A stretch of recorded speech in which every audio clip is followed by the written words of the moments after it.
नमस्कार, स्वागत है आपका एक बार फिर मेरे चैनल में। तो यानी कि पिछले कुछ दिनों से मैं वीडियो नहीं डाल पा रहा था, थोड़ा व्यस्त था। तो पिछला जो मैंने यानी कि वीडियो डाला था, अभी यानी कि समय आज मुझे मिला है तो मैं बना रहा हूँ अगले 24 घंटे का वीडियो। तो पिछला वीडियो जो मैंने डाला था लगभग 13-14 तारीख के आसपास, उस समय यानी कि मैंने बताया था कि एक लो प्रेशर एरिया बंगाल की खाड़ी में फॉर्म हो रहा है, जो कि आगे बढ़ेगा और बारिश देगा। तो वही हुआ, यानी कि लो प्रेशर एरिया तो नहीं पूरा, यानी कि डिप्रेशन, डीप डिप्रेशन के रूप में ये वेदर सिस्टम उभरा और इसने जबरदस्त बारिश भारत के तमाम इलाकों में, इसने भारत मतलब स्पेशली मध्य भारत के सारे इलाके में दिया, उड़ीसा से लेकर राजस्थान तक सारे इलाकों में मूसलाधार बारिश दिया, गुजरात के उत्तरी इलाकों में भी।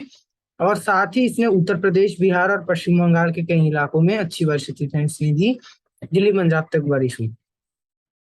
तो ये सिस्टम अभी as a low pressure area देखा जा सकता है। ये पाकिस्तान के ऊपर देखा जा सकता है, सिंध प्रांत के ऊपर ऐसा लो प्रेशर एरिया। दूसरा एक जो वेदर सिस्टम ऐसा हमने को अभी लग रहा है कि एक चक्रवाती का क्षेत्र यहाँ, ये उड़ीसा छत्तीसगढ़ से सटे हुए यहाँ पर एक बना है, यानी कि अभी कोई स्ट्रॉन्ग सिस्टम नहीं है। जो भी स्ट्रॉन्ग सिस्टम्स थे वो सारे चले गए, तो अभी कोई कहीं भी, यानी कि मध्य भारत में भी अभी कहीं जो मूसलाधार बारिश हुई, आपने देखा कि पिछले कुछ दिनों में जो भोपाल हो गया आपका, यहाँ पर मैं एग्जाम्पल ले रहा हूँ। फिर यहाँ पर आपका ये जो राजस्थान में झालावाड़ हो गया, बारन हो गया, उड़ीसा के कई इलाके हो गए, महानदी के जो इलाके हैं और उत्तरी इलाके, क्योंकि यानी कि यहाँ पर जो है आपने देखा कि यानी कि जल भराव और बाढ़ की स्थितियां हुई है, यानी कि बाढ़ से लोग पीड़ित हैं भोपाल में भी, यानी कि अपनी न्यूज वगैरह में देखा होगा, खबरों वगैरह में। और उड़ीसा में तो क्या होता है, ये जो महानदी वगैरह के आसपास के इलाकों में, एक तो उड़ीसा में जब बारिश इतनी बढ़ती है उस समय भी यानी कि महानदी का प्रभाव बढ़ जाता है, महानदी में आसपास के इलाकों में भी पानी भरने लगता है। महानदी से भी आता है, महानदी का जो पानी भरने का जो मेन यानी कि जो फैक्टर होता है वो होता है कि छत्तीसगढ़ में भी बारिश इतनी जबरदस्त होती है तो महानदी यानी कि ओवरफ्लो कर जाती है। छत्तीसगढ़ में तो नहीं होती, उड़ीसा में होती है, क्योंकि यहीं से यानी कि लगभग यहाँ से महानदी शुरू होकर उड़ीसा की तरफ बढ़ती है। तो उड़ीसा में प्लेन है, यानी कि छत्तीसगढ़ के कुछ एक थोड़े यहाँ पर पहाड़ी इलाके हैं, रायपुर से लगभग 30-30 किलोमीटर के आसपास, तो यहाँ से शुरू होती है और उड़ीसा की तरफ बढ़ते हैं। आपको पता होगा ये, तो ये अगर महानदी जो है ओवरफ्लो करती है उड़ीसा के ऊपर छत्तीसगढ़ में, क्योंकि अगर बारिश होंगी, जैसे आपको पता होगा पूर्वोत्तर में जो पहाड़ी इलाकों में जब यानी कि बारिश होती है तो यहाँ बाढ़ नहीं आती है, लैंडस्लाइड वगैरह होता है यहाँ, यानी कि बड़े बड़े पहाड़ है करके सारा, यानी कि ज्यादातर बाढ़ के इलाके जो है असम में बाढ़ प्रोमिनेंटली आता है, क्योंकि ये पहाड़ों के बीच में प्लेन है। उतना एक्सट्रीम केस तो यहाँ नहीं है बिल्कुल भी, पर महानदी यानी कि क्योंकि छत्तीसगढ़ में यहाँ पर ये थोड़े पहाड़ी इलाके, तो यहाँ से जब नदी उभर कर आती है और उड़ीसा की तरफ जाती है तो ये यानी कि उड़ीसा में प्लेन एरिया रहता है, तो आसपास बाढ़ ला दी थी, तो उड़ीसा के कुछ इलाकों में सीवियर फ्लड है। और इसलिए फिलहाल बादल अभी भी देखिए छत्तीसगढ़ उड़ीसा के ऊपर बना हुआ है, अभी भी कुछ क्षेत्रों में बारिश होगी। आ, यहाँ पर छत्तीसगढ़ में हालांकि थोड़ा यानी कि बैलेंस मानसून है, उतना बाढ़ नहीं है, यानी कि बाढ़ में बोल रहा हूँ, जलभराव वगैरह उतना नहीं है। हाँ, कुछ क्षेत्रों में यहाँ भी छत्तीसगढ़ में भी हुई है, पर एकदम एक्सट्रीम नहीं हुई है। उत्तर भारत में अभी यानी कि बादलों का जो प्रभाव है वो है, बना हुआ है भारत के तमाम इलाकों में, पर अब देखिए उतना कहीं भी एकदम बहुत ज्यादा घना बादल नहीं है, केवल पाकिस्तान के ऊपर है, जहाँ से ओमान तक है। आप देखिए यहाँ पर सिस्टम के ऊपर यहाँ से बादल है, पहाड़ों में भी उतना बादल नहीं है, पर एक परसेंट को आता हुआ नजर आ रहा है, आप कुछ बादल देख सकते हो। और अधिक बादल यहाँ भी नहीं है। और अब हवाओं की स्थिति की बात करते हैं, तो फिलहाल के मौसम में आते हैं। ये जैसे आगे का प्लेस हो गया था, तो फिलहाल आप देखिए ये जो वेदर सिस्टम में जो बता रहा हूँ, लो प्रेशर एरिया है, यहाँ से एक ट्रफ रेखा भारत की तरफ तो नहीं आ रही है, पर यहाँ से होती हुई ये पाकिस्तान के उत्तरी इलाकों तक एक ट्रफ रेखा सक्रिय है, यहाँ दक्षिण तक भी यहाँ पर ऐसे घूमते हुए ट्रफ रेखा ऐसे जा रही है बल्चिस्तान के इलाके तक। इस वेदर सिस्टम के चलते आप देख सकते हो पाकिस्तान के आज कई इलाकों में अच्छी बारिश होंगी, पर ये जो बारिश हैं वो भारत के यानी कि जो इलाके हैं यहाँ से अब धीरे धीरे सिस्टम का प्रभाव जो है वो कम होने लगेगा। हालांकि अभी भी यहाँ कच्छ गुजरात के पीछे से होती हुई पाकिस्तान इस इलाके से होती हुई राजस्थान में दक्षिण पश्चिमी हवाओं का फ्लो है। पश्चिमी राजस्थान में आप देखिए, स्पेशली पूरे राजस्थान में, पर पश्चिमी राजस्थान में ज्यादा है, मॉइस्चर ज्यादा आ रहा है। तो आज यानी कि जैसलमेर के इलाके में और बीकानेर के कुछ इलाकों में, जोधपुर वगैरह तक हल्की बारिश हो सकती है। जैसलमेर में अधिक बारिश होने की संभावना बनी हुई है।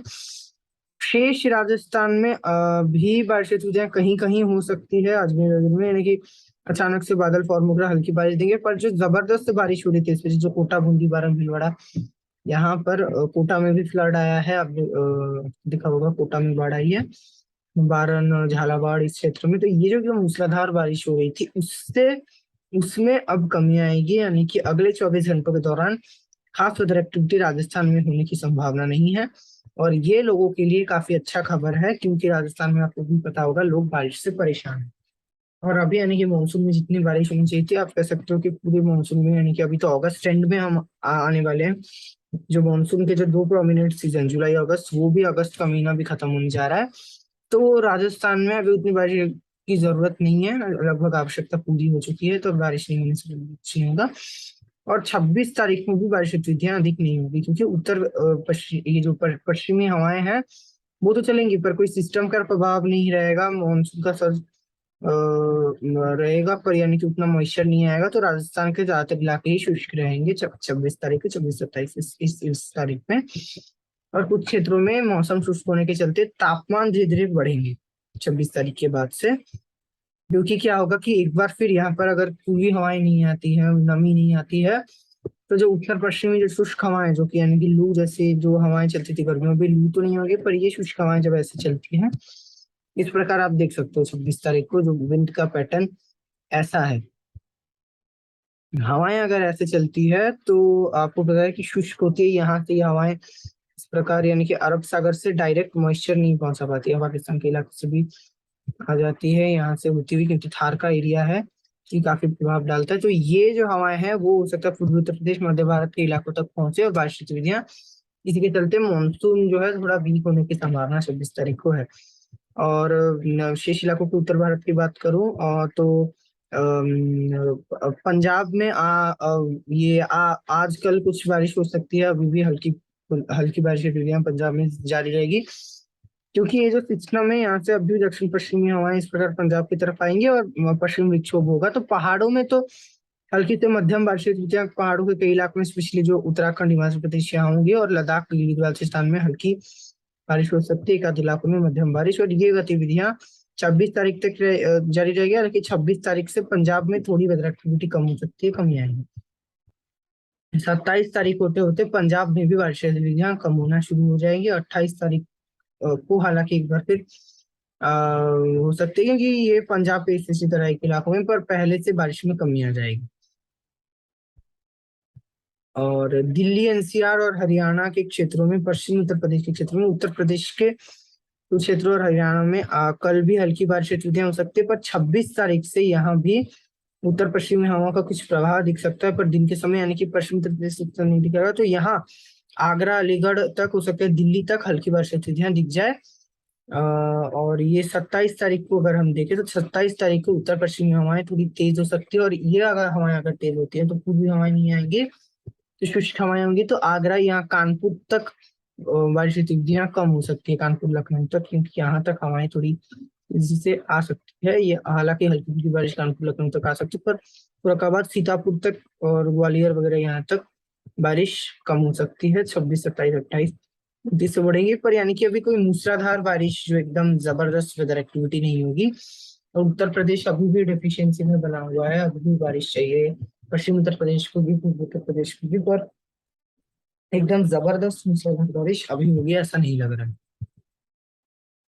ये हुई है। और बात यहाँ की, और अब बात करते हैं पूर्वी उत्तर प्रदेश में। पूर्वी उत्तर प्रदेश में बारिश की गतिविधियां कल, यानी कि दक्षिण क्षेत्रों में, स्पेशली प्रयागराज, वाराणसी, सोनभद्र, यहाँ पर सत्सम, इस क्षेत्र में हल्की से मध्यम बारिश कल हो सकती है, थोड़ी राहत दे सकती है, एकदम -6 से राहत देगी।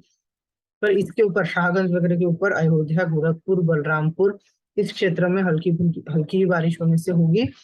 और ये यानी कि अधिक बारिश गतिविधियां यहाँ पर होने की संभावना नहीं है, यानी कि हल्की होगी होने से। पर यहाँ पर जो बारिश गतिविधियां एकदम रुक नहीं जाएगी, जैसे पश्चिम उत्तर प्रदेश में 27 तारीख को चांस नहीं है, यहाँ पर 27 तारीख को भी चांस बनी हुई है, स्प्रेड बढ़ सकती है 27-28 तारीख को, यानी कि एकदम जो मौसम शुष्क बना हुआ था, एकदम जो ड्राई स्पेल था, वैसा यहाँ पर नहीं रहेगा। आप देख सकते हो, ये तो हालांकि आगे का मौसम है, आगे भी यानी कि इतना भी ज्यादा ड्राई स्पेल रहने की संभावना यहाँ पर फिलहाल नजर नहीं आ रहा है। और पर एकदम मूसलाधार बारिश भी नहीं होगी और एकदम ड्राई स्पेल भी नहीं रहेगा, ठीक ठाक रहेगा। क्योंकि एक ट्रफ रेखा भी फॉर्म हो सकता है 26-27 तारीख के आसपास, जो कि ऐसे मूव करेगा, यानी कि काफी दिनों के बाद ये पंजाब की तरह के इलाकों से होती हुई यहाँ से इस प्रकार पश्चिमी उत्तर प्रदेश बिहार, पूर्वी उत्तर प्रदेश बिहार होती हुई जाएगी। तो ट्रफ रेखा के नीचे अब ऐसी बात है, उत्तर पश्चिमी हवाओं को चांस भी मिलेगा यहाँ से, ये शुष्क हवाएं इस प्रकार जाने की। और अगर कोई मानसून में सिस्टम नहीं रहता है, ट्रफ रेखा एक्टिव रहती है, तो मानसून में इसी प्रकार कंडीशन रहता है। इसलिए राजस्थान जो है शुष्क राज्य है, एक तो नमी भी नहीं पहुंचती और इस प्रकार के कंडीशन बनते हैं, तो यहाँ पर वैसे भी शुष्क बना रहता है। पर इस बार हमने एक एक्सेप्शन देखा है, पर हो सकता है कि 26-27 तारीख को मानसून पैटर्न में आएगा। इस प्रकार इनके पश्चिम बंगाल पूर्वोत्तर में इस प्रकार नमी आती है, विषुवतें होती है, यानी कि मानसून मिक्स रहता है। कभी कभी सिस्टम होने से यहाँ पर भी पूर्वी हवाएं राजस्थान में दे दी थी, पर इस बार हमने देखा कि ये जो स्थिति है, पूर्वी हवाएं और राजस्थान में मॉइस्चर आना, बारिश होना, ये अधिक हुई है पिछले साल से। यानी कि ये राजस्थान में जो बाढ़ इस प्रकार आना काफी रेयर है, उस इस बार देख दिख रहा है, कहीं ना कहीं क्लाइमेट चेंज का ही असर है। पूर्वी भारत के और क्षेत्रों की बात करूं, बिहार, झारखंड, पश्चिम बंगाल में, तो पश्चिम बंगाल के कई क्षेत्रों में जबरदस्त बारिश गतिविधियां दिखी है 24 घंटों के दौरान पिछले। और एक चक्रवाती हवा का क्षेत्र यहाँ अभी भी बरकरार है पश्चिम बंगाल से सटे झारखंड पे। और यहाँ पर जो मायूसी बनी हुई थी उससे राहत मिली है, पर वहीं कहीं कई इलाकों में पश्चिम बंगाल में जल भराव वगैरह हो चुका है। उस क्षेत्र में जो भी फसल हुई थी उसमें भी यानी कि जो है घाटा देखने को मिला है, लोगों को परेशानी हुई है, क्योंकि अगर अधिक बारिश भी हो जाती है तो वो भी फसलों के लिए एकदम से अधिक बारिश होना भी अच्छा नहीं है। पर कल भी पश्चिम बंगाल, बिहार, झारखंड के इलाकों में, बिहार के उत्तरी इलाकों में बारिश की कम होगी, पर कुछ ना कुछ होने की संभावना इन तीनों राज्यों में ही है, क्योंकि ये चक्रवातियों का क्षेत्र कल झारखंड से सटे पूर्वी मध्य प्रदेश से सटे बिहार में बनेगा। और इसी के चलते लगातार नमी वाली हवाएं आएंगी, और कुछ ना कुछ होने से भी, हल्का सिस्टम होने से भी कुछ तो रहेगा। तो बारिश की आशाएं यहाँ पर रख सकते हैं, हालांकि उतना सशक्त सिस्टम नहीं है, जिसके चलते हल्की ही बारिश होगी। एक आध मध्यम स्पेल्स होने से भी की बड़ी बात है, उससे अधिक होने की संभावना नजर नहीं है। और अब बात करते हैं, मध्य भारत की तरफ चलते हैं। तो पूर्वी ये आपका मध्य प्रदेश है, यहाँ पर आज और कल हल्की से मध्यम बारिश होगी। 26 तारीख से भी पूर्वी मध्य प्रदेश में बारिश यहाँ पर यानी कि रुकेगी नहीं, हल्की से मध्यम हल्की बारिश जारी रहेगी। पर 25 तारीख से इंटेंसिटी थोड़ी कम होने की संभावना है।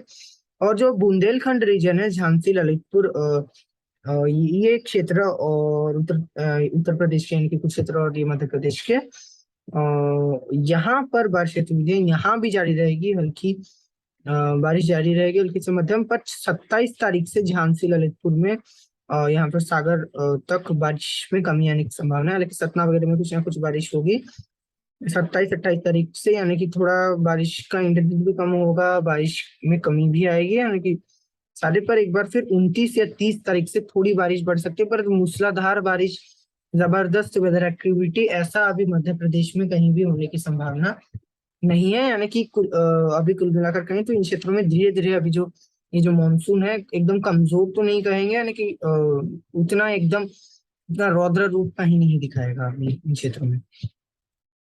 वैसा ही हाल अभी पश्चिमी मध्य प्रदेश का रहेगा, वेदर एक्टिविटी अभी ना के बराबर होगी। इंदौर, भोपाल, जबलपुर, मंडला तक पूर्वी मध्य प्रदेश में जो भी वेदर एक्टिविटी अधिक होगी, पश्चिमी इलाकों में और भी कम होगी।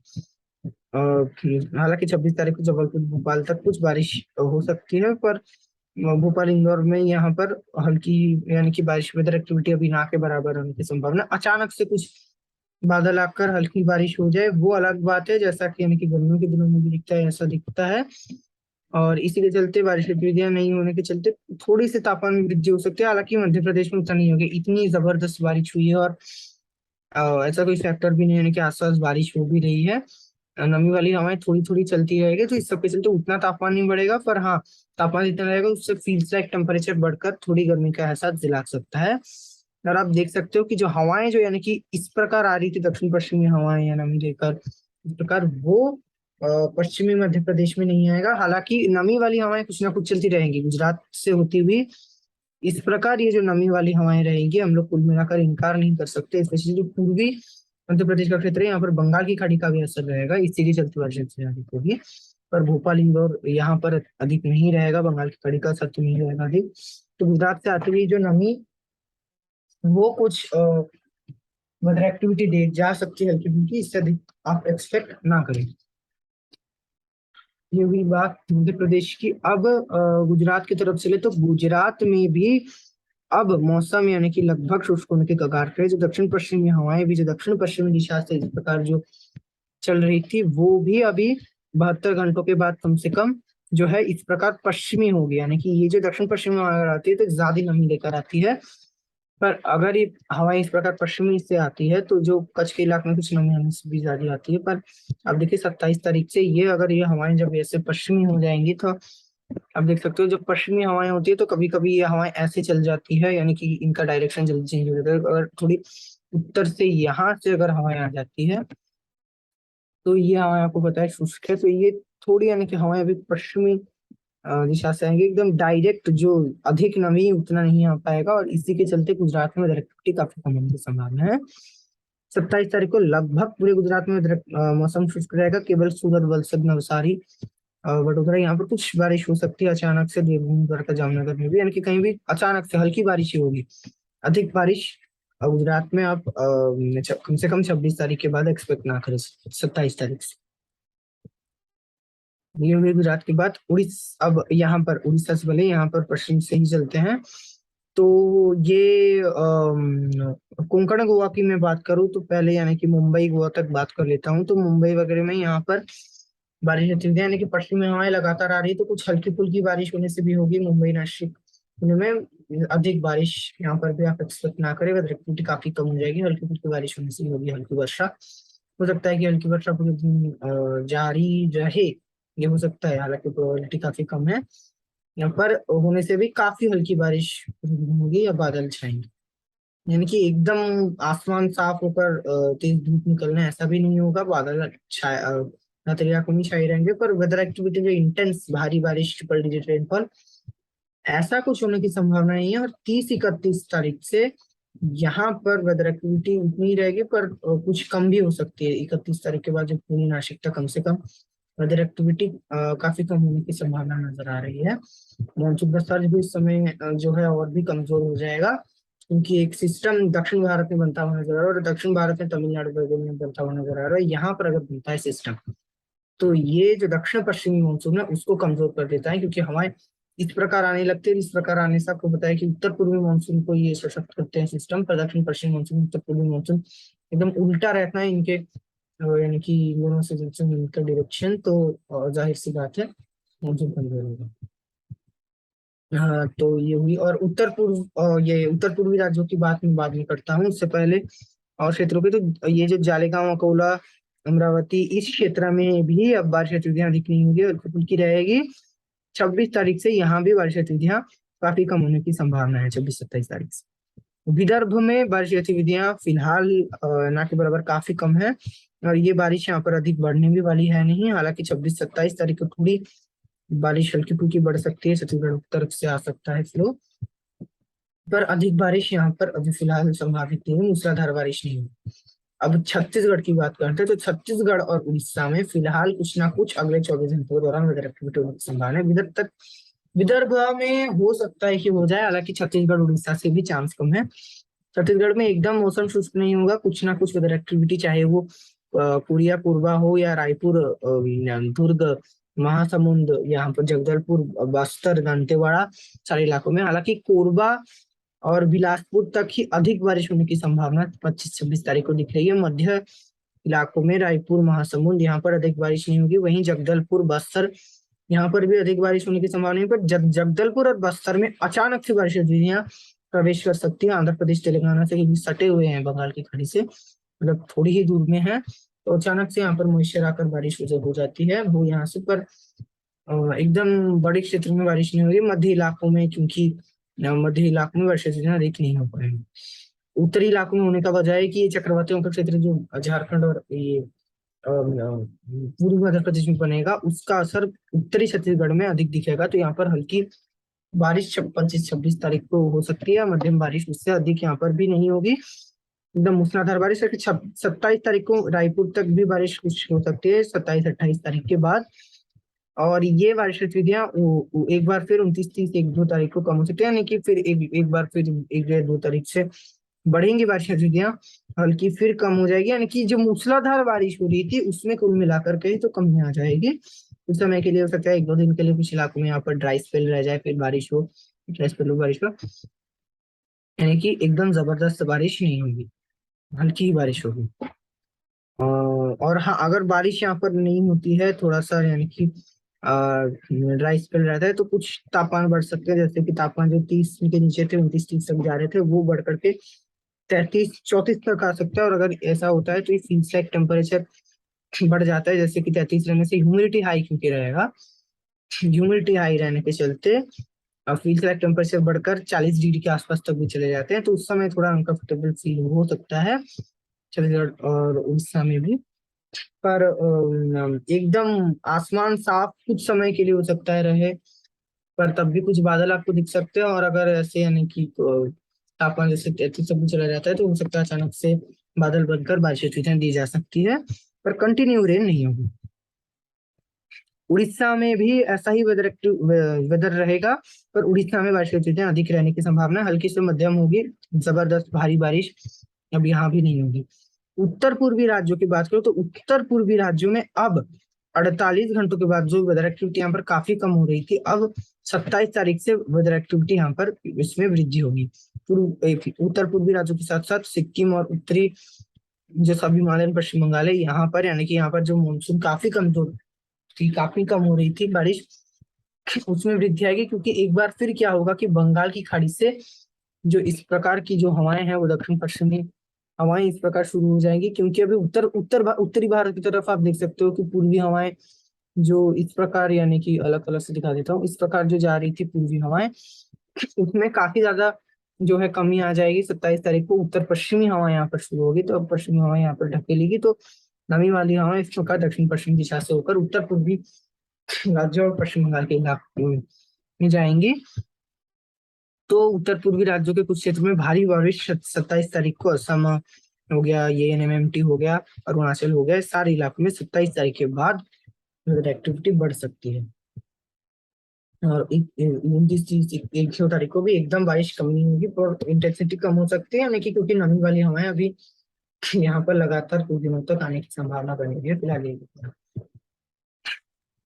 अब चलते हैं दक्षिण भारत की तरफ। दक्षिण भारत में तेलंगाना में वेदर एक्टिविटी काफी कम होगी, हल्की फुल्की बारिश होने से होगी, यहाँ पर भी अधिक बारिश नहीं होगी। और मध्य भारत में और एक चीज मैं बता दूं, तो यानी कि क्योंकि मध्य भारत में जो है कोई वेदर सिस्टम नहीं रहेगा, उत्तर भारत से जो है उत्तर पश्चिमी हवाएं कुछ क्षेत्रों में मध्य भारत में पहुंच सकती है, हालांकि एकदम भी ये शुष्क नहीं होगी, क्योंकि नमी एटमोस्फेयर में बना हुआ है, तो बारिश हो सकती है, पर कोई प्रोमिनेंट वेदर सिस्टम नहीं रहेगा। ये हो सकता है छत्तीसगढ़ विदर्भ तक ये हवाएं पहुंच जाए, उड़ीसा के क्षेत्र तक, तेलंगाना तक ये हवाएं पहुंच सकती है, क्योंकि ये ट्रफ यहाँ पर बनेगा, और ये पूर्वी उत्तर प्रदेश, बिहार, पश्चिम बंगाल में ट्रफ और ये सिस्टम बनेगा, तो इसके नीचे उत्तर पश्चिम हवाएं चलती है, जो कि मानसून के समय होता है, आपको पता है, ट्रफ के नीचे वही होगा, इसलिए अधिक बारिश नहीं होगी, पर एकदम ब्रेक मानसून टाइप कंडीशन भी नहीं होगी क्षेत्र में। तेलंगाना में हालांकि वेदर एक्टिविटी काफी कम होगी, हल्की फुल्की बारिश ही होगी अगले 48 घंटों के दौरान।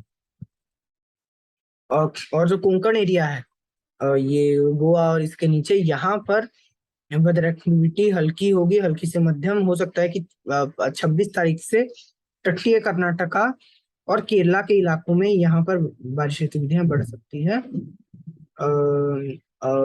तब भी एकदम मूसलाधार बारिश नहीं होगी, पर हल्की बारिश या मध्यम बारिश गतिविधियां हो सकती है कुछ समय के लिए, यानी कि 1-2 दिन कंटिन्यू रेन भी रह सकती है, कि इसमें 29-30 तारीख से कुछ कमी आएगी 28-29 तारीख से, पर एक बार फिर ये 31 या 1 तारीख से बारिश गतिविधियां जबरदस्त होगी, अगर वो वेदर सिस्टम बनता है। इस मॉडल के अनुसार नहीं है, मैं आपको उसके बारे में भी एंड में बता रहा हूँ। उससे पहले आंध्र प्रदेश और रायलसीमा, रायलसीमा में वेदर एक्टिविटी हल्की होगी, हालांकि 25-26 तारीख को थोड़ी मध्यम बारिश भी हो सकती है। आंध्र प्रदेश में हल्की बारिश होगी, हल्की, यानी कि तापमान बढ़ने के चलते ही हो सकती है, क्योंकि यहाँ पर एकदम कंटिन्यू रेन नहीं होगी। और तमिलनाडु में फिलहाल हल्की बारिश होने की संभावना है, मध्यम बारिश हो सकती है। दक्षिण आंतरिक कर्नाटका में हल्की बारिश होगी। उत्तर आंतरिक कर्नाटका में भी हल्की ही बारिश होने की संभावना है, कहीं पर भी जबरदस्त बारिश नहीं होगी एकदम। मानसून दक्षिण भारत में फिलहाल उतना स्ट्रांग नहीं है, और 48 घंटों के दौरान उतना स्ट्रांग रहने की भी संभावना नहीं है। पर 26-27 तारीख से तमिलनाडु में धीरे धीरे बारिश में वृद्धि शुरू होगी, और ये 28-29 तारीख को बढ़ सकती है। इस वेदर मॉडल के अनुसार, ईसीएमडब्ल्यूएफ के अनुसार कोई स्ट्रॉन्ग सिस्टम नहीं बनेगा, पर 29 तारीख को ईसीएमडब्ल्यूएफ भी आप देखिए दिखा रहा है कि चक्रवातों का क्षेत्र है, लो प्रेशर तमिलनाडु के पूर्व में बन सकता है, और इस सिस्टम के चलते बारिश गतिविधियां आंध्र प्रदेश और तमिलनाडु के इलाकों में, दक्षिण भारत के तमाम इलाकों में बढ़ने की संभावना है। और ये तमिलनाडु में पूर्वी हवाएं आ सकती है, और अगर पूर्वी हवाएं तमिलनाडु में आपको एंटर कर जाती है बंगाल की खाड़ी से, तो ये नमी वाली हवाएं होती है उत्तर पूर्वी या उत्तर पूर्वी दिशा से, और ये बारिश गतिविधियों को बढ़ाता है। तो जाहिर सी बात है कि तमिलनाडु में अगर ऐसी स्थितियां रहती है तो 30-31 तारीख से बारिश गतिविधियां बढ़ेंगी। पर ये हवाएं अगर कोई स्ट्रॉन्ग सिस्टम अभी नहीं बनता है तो दूर से यानी कि ज्यादा नमी लेकर नहीं आ पाएगी, तो ये बारिश गतिविधियां उतनी नहीं बढ़ाएंगी, पर पहले से बारिश गतिविधियां बढ़ सकती है। और ये एक ट्रफ रेखा या चक्रवाती क्षेत्र के रूप में 2 तारीख को देखा जा सकता है। ईसीएमडब्ल्यूएफ मॉडल के अनुसार आप देख सकते हो ट्रफ यहाँ पर बनेगा। ये इसके पश्चिम में इस प्रकार ये पूर्वी हवाएं ऐसे घूमते हुए आएंगी यहाँ से, तो ये पूर्वी हवाएं जब ऐसे घूमेंगी तो तमिलनाडु में पहुंच सकती है। और ये इस मॉडल के अनुसार है ईसीएमडब्ल्यूएफ। जीएफएस मॉडल के अनुसार देखिए, एक मिनट, यानी कि थोड़ा लोड हो रहा है। अगर जीएफएस मॉडल के अनुसार देखें तो फिलहाल दक्षिण भारत में मैं सिस्टम को दिखा रहा हूँ, तो फिलहाल स्थितियां यहाँ पर भी ऐसी लगभग सेम नजर आ रही है, कुछ यानी कि इधर उधर है। पर यहाँ पर ये दिखा रहा है कि एक लो प्रेशर एरिया बनेगा। उससे पहले चक्रवाती क्षेत्र 27-28 तारीख को, 28 तारीख को चक्रवाती क्षेत्र विजिबल बंगाल की खाड़ी में बन सकता है, और ये उस समय अंडमान निकोबार में क्षेत्र में बढ़ाएगा। पर ये 29 तारीख होते होते अंडमान निकोबार को पार करता हुआ आगे निकलेगा, तो अंडमान निकोबार में क्षेत्र कम हो जाएगी, और तमिलनाडु में 29 तारीख से जीएफएस के अनुसार आप देख सकते हो कि जो ये मैं आपको अलग कर वाइट वगैरह से, तो ये जो उत्तर पूर्वी दिशा से जो हवाएं हैं यहाँ से आ सकती है इस प्रकार तमिलनाडु और आंध्र प्रदेश में। तो अगर यानी कि जितने दूर से ये हवाएं पहुंचेंगी, पूर्वी या उत्तर पूर्वी हवाएं, उतनी ज्यादा नमी कलेक्ट कर पाएगी और बारिश गतिविधियां देंगी।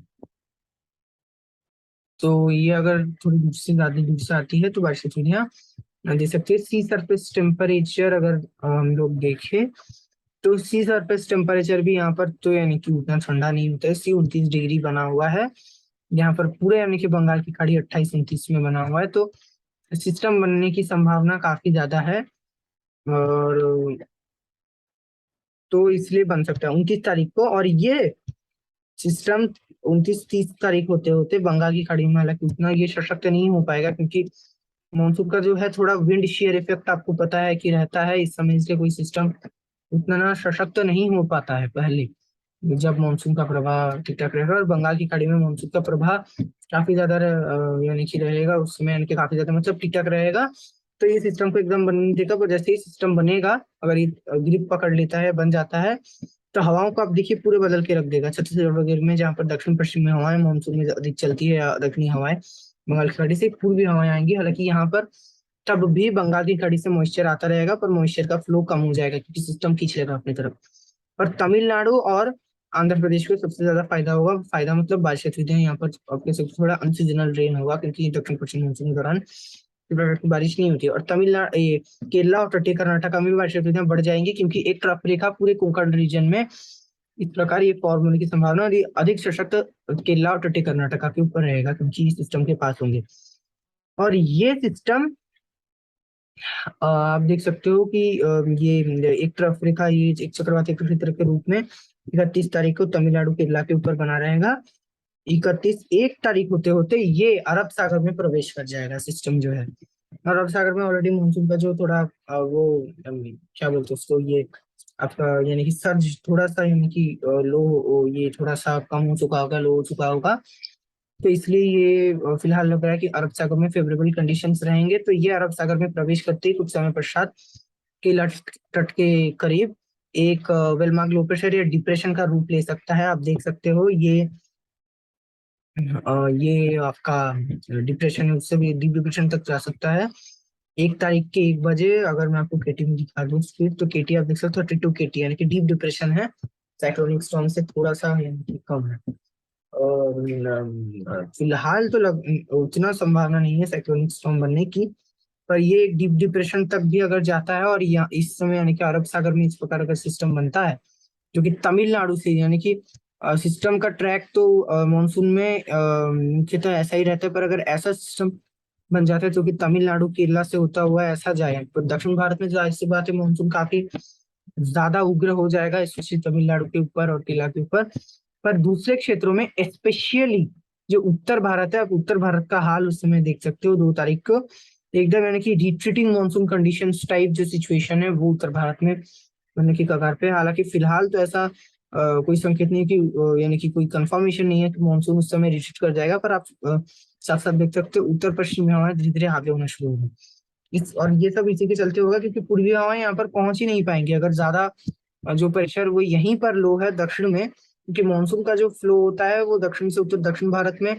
तो अभी जो मानसून का इसलिए तो दक्षिण पश्चिम में आ सकती है क्योंकि उत्तर भारत में दक्षिण भारत से प्रेशर लो रहता है। जैसे जैसे हम जाए दक्षिण भारत में सबसे ज्यादा भारत में प्रेशर हाई रहता है मानसून के समय। और देखिए देखे तो लो सारों जगह पे ही रहता है, पर उत्तर भारत सबसे ज्यादा लोएस्ट, फिर मध्य भारत में, दक्षिण भारत में कम, और दक्षिण और सबसे कम उत्तर भारत के ऊपर। इसीलिए मानसून इस तरफ जाता है। पर अगर प्रेशर दक्षिण भारत में ही लो हो जाए तो हवाएं ऊपर जाएंगी ही क्यों, क्योंकि यहीं पर सबसे ज्यादा लो है। तो और यहाँ पर हवाएं नहीं है थोड़ी ना, वैक्यूम तो ऐसा तो नहीं रहेगा कि वैक्यूम होगा। तो यहाँ पर रीजनल हाई प्रेशर बन सकते हैं, या फिर ये मतलब आपका ये पाकिस्तान बलूचिस्तान से शुष्क हवाएं पहुंच सकती है। हो सकता है कि 2 तारीख को एक विपरीत चक्रवातियों का क्षेत्र आप देखिए जो राजस्थान के ऊपर, हालांकि प्रेशर काफी कम होगा, ये उतना सशक्त नहीं रहेगा ये सिस्टम। कमजोर विपरीत चक्रवातियों का क्षेत्र बन सकता है। और विपरीत चक्रवातियों का क्षेत्र अगर बन जाता है तो आपको पता है कि मौसम को सुस्त कर देता है। फिलहाल अभी यानी कि बता नहीं सकते कि मानसून जल्दी रिट्रीट कर जाएगा क्या होगा। पर अगर विपरीत चक्रवातियों का क्षेत्र ज्यादा दिन तक रहता है, ज्यादा दिन मौसम शुष्क रहता है, क्योंकि September 17 नॉर्मल डेट है। और अगर ज्यादा दिन मौसम शुष्क रहता है तो तब कुछ बता सकते हैं, उससे पहले अभी कुछ बता नहीं सकते। हो सकता है मानसून एक बार फिर जोर पकड़ेगा ये सिस्टम आगे निकलने के बाद। तो 1-2 तारीख से सिस्टम और आगे निकल जाएगा दक्षिण भारत में अच्छी बारिश देता हुआ, और उसके बाद ये धीरे धीरे फिलहाल लग रहा है इस तरफ यानी कि और आगे निकलेगा दक्षिण ओमानिया सोमालिया बर्ड के आसपास की तरफ। तो वैसा होने से भारत के तट से इसका प्रभाव हट जाएगा। जीएफएस फिलहाल ऐसा ही दिखा रहा है। और अगर ऐसा सिस्टम बनता है यदि, मैं आपको बताता रहूंगा। और ये जाहिर सी बात है दक्षिण पश्चिम मानसून में एक बड़ा इम्पैक्ट डालेगा, बड़ा यानी कि काफी ज्यादा बड़ा इम्पैक्ट आप देख सकते हो। इस सिस्टम पास करने के बाद एक बार फिर हवाएं अपना शेप तो ले रही है, पर यानी कि कुछ दिन, कम से कम 3-4 दिन तो इस सिस्टम के प्रभाव से जो हवाएं ये काफी यानी कि कमजोर हो जाएंगी। जो मानसूनी हवा दक्षिण पश्चिमी जो नॉर्मल मानसूनी हवाएं चलती है भारत में, नॉर्मल जो पैटर्न होता है इसका वो अस्त व्यस्त हो जाएगा, बिगड़ जाएगा। यानी कि जो सर्ज होता है दक्षिण पश्चिम में जो मुंबई में वगैरह तक, गुजरात तक पहुंचती है, इसमें काफी ज्यादा कमी आ जाएगी। हालांकि सिस्टम के पास होने के बाद हो सकता है कि मानसून एक बार फिर यानी कि जोर पकड़े कुछ दिनों के लिए। पर उसके बाद तो आपको पता है कि सितंबर के में से ही मानसून विदा होना शुरू होता है। तो अगर यानी कि जोर नहीं पकड़ती है तो हो सकता है कि मानसून ऑन टाइम में जल्दी भी विदा राजस्थान के इलाकों से होना शुरू हो जाए, कई इलाकों से भारत में। तो इसके बारे में आपको आगे अपडेट्स देते रहूंगा। फिलहाल के लिए इतना ही, आगे के अपडेट्स के लिए देखते रहें चैनल पर।